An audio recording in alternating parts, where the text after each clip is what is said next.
দেখো আমি আজকে ওল রান্না করব। এই যে আমার ওলগুলো আমি কেটে নিয়েছি, বড় বড় করেই কেটেছি। এখন এইগুলো জলটা আমার গরম হয়ে গেছে, আমি এইগুলো এখন দিয়ে দেব। দিয়ে দিলাম। এবারে নুন দিয়ে দেবো এর মধ্যে 1 চামচ।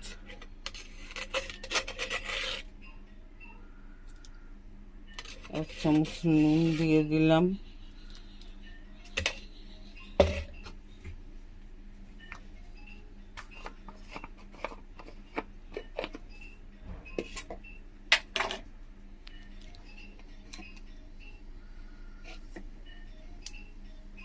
হলুদ দিয়ে দিলাম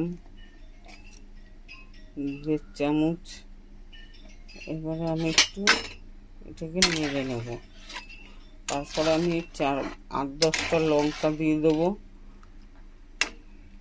সম্বার দেবো কিন্তু পরে। এটা পুরো বাংলাদেশি হিসাবে রান্না হচ্ছে, বাংলাদেশিরা যেরকমভাবে রান্না করে সেই হিসাবে রান্নাটা হচ্ছে। তো তোমরা দেখো তোমরা আমার ইয়েগুলো কিন্তু ওলগুলো সেদ্ধ হয়ে গেছে। এই দেখো পুরো ওলগুলো সেদ্ধ হয়ে গেছে। এবারে আমি নামিয়ে সম্বার দেবো জিরা তেজপাতা দিয়ে। এটা পুরো বাংলাদেশি রান্নার মতন রান্নাটা হচ্ছে। তো ওলগুলো আমার সেদ্ধ হয়ে গেছে, আমি এখন নামাবো। নামিয়ে তারপরে আমি সম্বার দেবো। তো আমার কড়াইটা কিন্তু গরম হয়ে গেছে, আমি এখন তেল দিয়ে দিলাম। তেলটা গরম হলেই জিরা দেবো। আমার তেলটা কিন্তু গরম হয়ে গেছে, আমি জিরা দিয়ে দিলাম। জিরাটা একটু কালো হলেই আমি ওলগুলো ঢেলে দেবো। দেখো আমার জিরাটা কিন্তু কালো কালো হয়ে গেছে। যেহেতু আমি এখন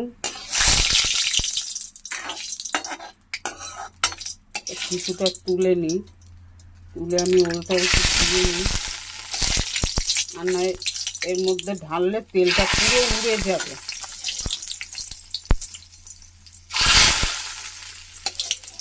যার জন্য আমি ওলটার ভেতরে কিছুটা দিয়ে নিলাম।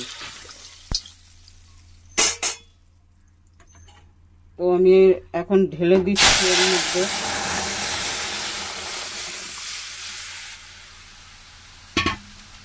এবারে কিছুটা ফুটলে পরে আমি নামিয়ে দেবো।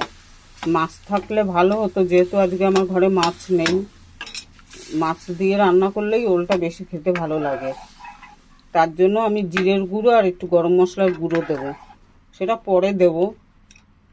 আগে আর একটু হোক তারপরে।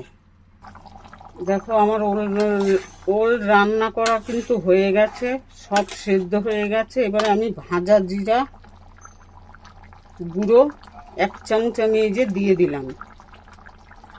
আমার এটা ঘরে কড়াই থাকে, জিরে আমি ভেজে গুঁড়ো করে রাখি, দিয়ে দিলাম। এইবারে আমি 1/2 চামচেরও কম একটুখানি গরম মশলা দিয়ে দেবো। যেহেতু মাছ নেই তো, যার জন্য 1/2 চামচের কম একটু গরম মশলা দিয়ে দিলাম। এবারে আমি এটাকে নামিয়ে দেবো। আমার এইটা হয়ে গেছে, কমপ্লিট।